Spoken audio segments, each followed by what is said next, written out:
Tingnan mo to. Ang cool. I-unbox natin yan. Yes. Di talaga nakakasawa ang pakiramdam tuwing unboxing moment. Napakasarap sa pakiramdam pag inihiwa mo na ng cutter ang kahon. Tapos diba nakaka-excite yung pakiramdam kapag tinatanggal mo na ang cellophane. Parang ang daming emosyon na pumapasok. Yes. Ang ganda ng HW8 Pro Max smartwatch dahil sa mga features nito. May NFC access card.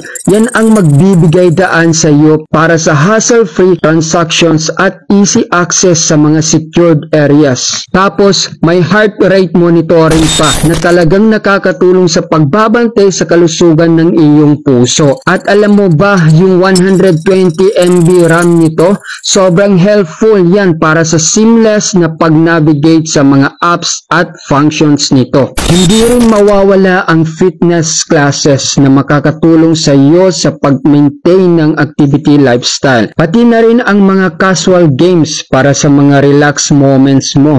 At katulad ng ibang smartwatch, meron din itong smart reminders tulad ng incoming call, social media notifications, reminders para di maging sedentary, at pati na rin reminder para uminom ng tubig. Reminder lang, tag-init ngayon, dapat lagi kang hydrated. Pag bubuksan mo na ang box, ang una mong makikita ang manual na napakahaba.